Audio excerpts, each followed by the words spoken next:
Bueno, continuando con el curso, hoy vamos a ver otra parte muy importante de toda transformación química y cómo desde la química verde se puede trabajar.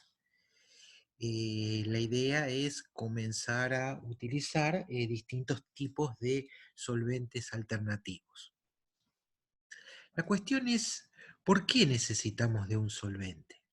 Bueno, obviamente porque disuelve las sustancias, permite dispersiones homogéneas, permite un eficaz transporte de masa en una reacción. Muchas veces los solventes pueden modificar la reactividad dependiendo del tipo, ¿m? O si se usan puros o como mezclas. Y también muchas veces permite la deposición de sólidos. Hay veces que en determinadas reacciones químicas, al hacer reaccionar dos componentes, se forma un tercero que es insoluble en el solvente, que precipita con facilidad y se puede aislar muy puro del medio de reacción. Los disolventes orgánicos constituyen la mayor fuente de compuestos orgánicos volátiles, que se conocen con el nombre de COPS, compuestos orgánicos volátiles, que son vertidos a la atmósfera. Uno podría decir casi un 27% del total de lo vertido a la atmósfera. Se sabe que 5 de los 10 productos químicos más vertidos al medio ambiente, son disolventes, que incluyen metanol, tolueno, sileno, etilmetilcetona y diclorometano. Sabemos que los compuestos orgánicos volátiles, los hemos visto, son los responsables de la formación del smog en las grandes ciudades. ¿Cuáles son las consecuencias de la exposición a estos compuestos orgánicos volátiles? Muchísimas. Irritación ocular, molestias nasales y de garganta, dolor de cabeza, reacciones cutáneas alérgicas, disnea, náuseas, fatiga, mareos. Acá tenemos una pequeña tabla mostrativa en la cual se pueden ver distintas categorías de solventes, ¿sí? Agua, alcoholes, ésteres, compuestos aromáticos, ¿m? Polares apróticos, dimetilsulfoxio, dimetilformamida, alcanos, halogenados, ésteres. Y acá tenemos una entrada que nos habla de qué es lo que ocurre si los vertemos al medio ambiente, cuál es el impacto, qué efectos causan sobre la salud, cuán seguros son. Y están indicados con colores cuando representa el verde, que son inocuos, el amarillo hay que tener cuidado, y el rojo, digamos, son muy peligrosos. Entonces, si nosotros entramos a mirar en esta tabla, ¿qué es lo que se ve en general? Muchísimo rojo y muchísimo amarillo, y poco verde. Si nosotros quisiéramos ver cuál es totalmente verde, diríamos, bueno, el agua. Pero el agua en síntesis orgánica, después vamos a ver que hay alternativas de su uso, pero en principio es complicado. Por lo tanto, nos quedamos sin solventes. Entonces, la pregunta es siempre la misma. ¿Cuál es el solvente más verde? Y la respuesta es que ninguno de los solventes es verde. Incluso el agua para evaporar hay que gastar muchísima energía. Entonces, ¿hay que usar solvente en un proceso químico? Bueno, a veces. Incluso muchos procesos químicos se obtienen mediante procedimientos, muchos productos químicos, perdón, se obtienen en procesos donde no se emplean solventes. Por ejemplo, la producción de benceno.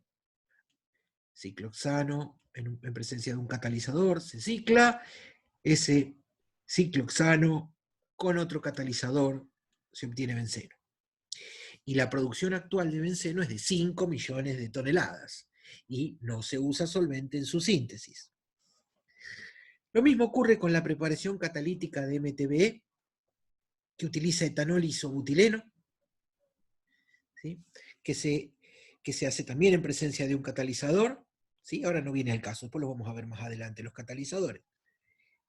Es un proceso en el cual no se utiliza solvente. Incluso uno podría decir que hay ventajas en no usar solvente. Ellas podrían ser la mayor reactividad.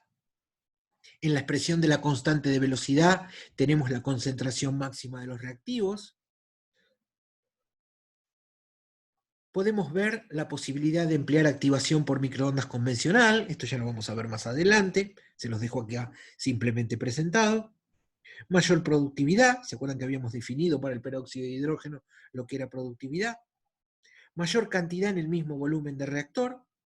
Y muchas veces, no siempre, se pueden simplificar los procesos, ¿sí? Procesos de lavado, de extracción, a veces pueden realizarse de manera más simple e incluso muchas veces son innecesarios. Veamos algunos otros ejemplos de reacciones en ausencia de solvente. Por ejemplo, la polialquilación de benceno con bromuro de isopropilo. Obviamente, para generar el electrófilo, esta reacción es una reacción de sustitución electrofílica aromática, necesitamos de activar el bromuro de isopropilo. ¿Con qué lo hacemos? Con un ácido de Lewis. Tricloro de aluminio, tribromuro de hierro, por ejemplo. Una vez activado, tenemos el electrófilo que ataca al benceno monosustituyéndolo, y el grupo ya, este precedente, activa al anillo benceno a una segunda y tercera alquilación en las posiciones preferenciales orto y par. Algunas oxidaciones de Baeyer-Villiger también se hacen en ausencia de solvente y dan muy buenos rendimientos. Por ejemplo, cuando una acetona la sometemos a la acción de un oxidante, ¿sí? Este sería el ácido metacloroperoxiacético, en presencia de un catalizador. Cuando la reacción se hace en cloroformo, solo da un 13%. Cuando la reacción se hace sin solvente, obtenemos un 85%. Procesos de condensación de acetofenonas con aldehídos para dar chalconas. Dan bajos rendimientos en sistemas normalmente se usa catálisis básica, aunque también actualmente se están haciendo algunos estudios de catálisis ácida. Los rendimientos en mezclas de etanol-agua son muy bajos, y sin embargo cuando la reacción se hace a alta temperatura, calentando, en ausencia de solvente, el rendimiento de chalconas es cuantitativo. Acá tenemos también una reacción en ausencia de solvente, que es interesante, porque consiste en la alquilación, ¿sí?, con bromuro de bencilo. Este va a ser el grupo que vamos a introducir en un 1,2,4-triazol. Lo interesante de esto es que cuando la reacción se hace a 165 grados con calentamiento convencional, no se obtiene el producto. Si lo mismo lo hacemos por radiación con microondas, esto vamos a estudiar ejemplos de microondas y vamos a ver brevemente el fundamento, se obtiene un 80%. Muchas veces estas reacciones en ausencia de solvente necesitan, ¿sí?, soportes minerales que ayuden a promoverlas. Esos sólidos muchas veces sirven para dispersar los reactivos, pero muchas otras veces sirven directamente, actúan como catalizadores, dados que muchos de ellos tienen sitios ácidos, sitios básicos, sitios redox, que promueven reacciones de oxidación y reducción. Entre ellos podemos destacar algunos sólidos amorfos, como la sílice y la alúmina, algunos sólidos con estructura laminar, como las arcillas, la hidrotalcita, el grafito, o incluso sólidos cristalinos, como por ejemplo las zeolitas. Esos soportes minerales tienen como ventaja Son capaces de actuar como catalizadores ácido-base, también redox, actúan como medios de dispersión de reactivos, y muchas veces también, ahora prácticamente se pueden hacer reacciones en microondas con los nuevos equipos, tanto con solvente como sin solvente. Pero en un comienzo del estudio de las microondas se usaban hornos convencionales. Y era mucho más conveniente hacer reacciones en ausencia de solventes que con solventes para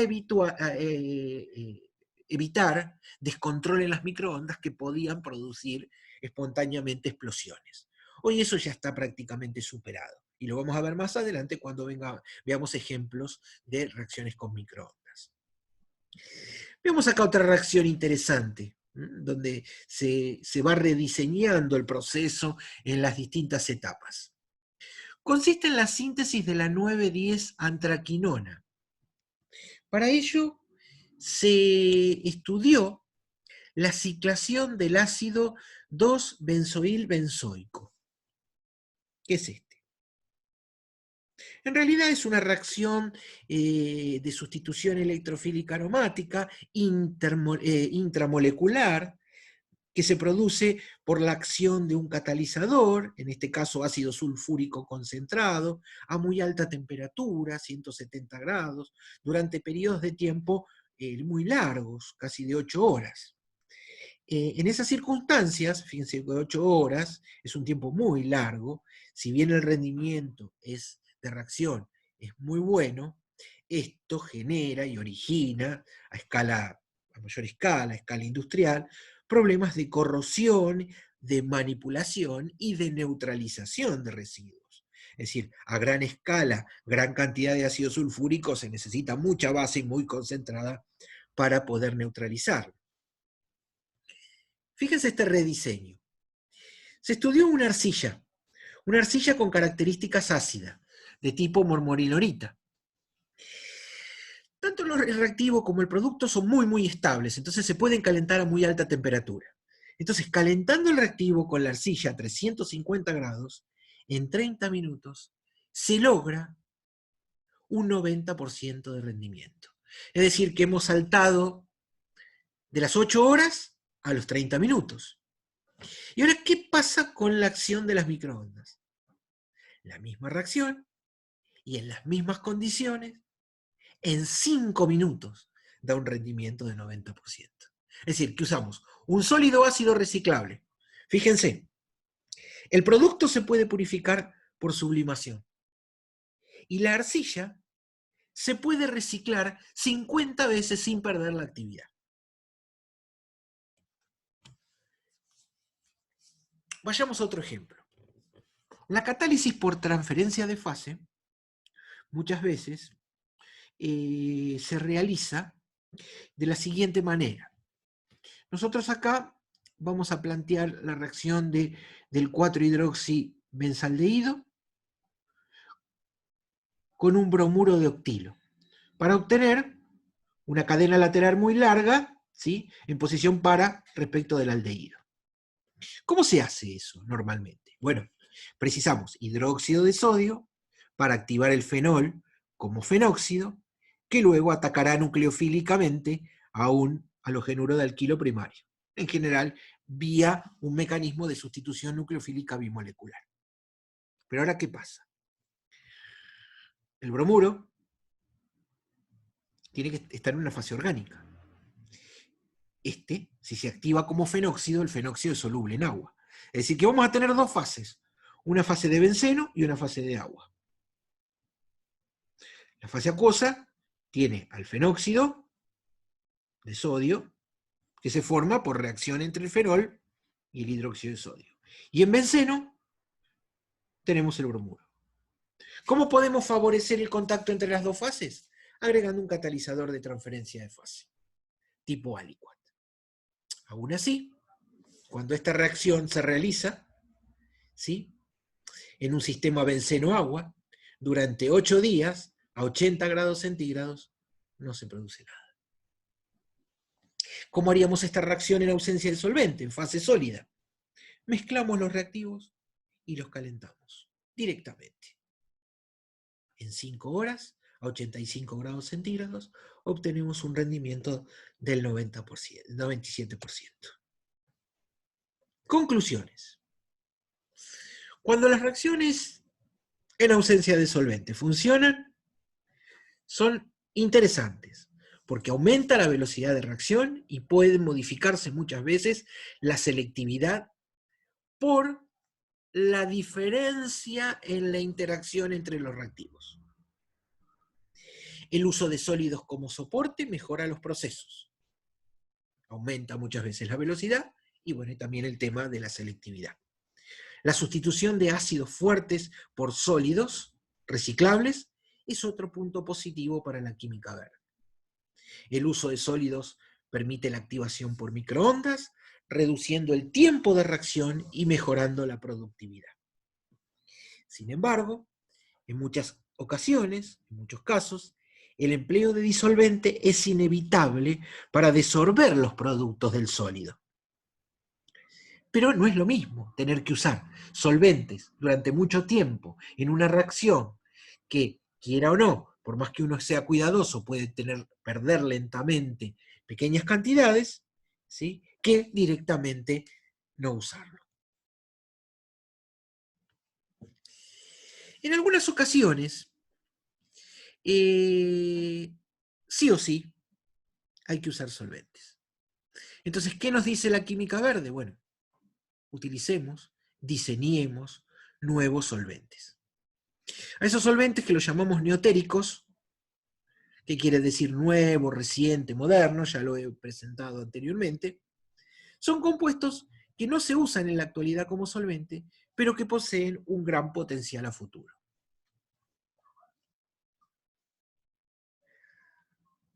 El empleo de solventes, en general, muchas veces, presenta ventajas difíciles de superar, que están relacionadas a la solubilidad de soluto, a la facilidad de separación.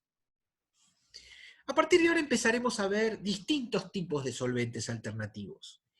Y vamos a comenzar por aquellos que se llaman solventes orgánicos renovables, que son productos que obtenemos de la biomasa. Etanol, ácido láctico, lactatos, terpenos, ésteres de ácidos grasos, glicoles, ésteres de glicol. En general, pueden obtenerse por procesos de fermentación, enzimáticos o esterificación, teniendo la ventaja de ser biodegradables, y bueno, y obviamente ahí lo que dice es que todos tienen oxígeno. Bueno, eso es lógico que tengan oxígeno, lo que quiere decir es que no son hidrocarburos, sino que son derivados obtenidos a partir de biomasa. Por lo tanto, además de carbono e hidrógeno, suelen tener oxígeno.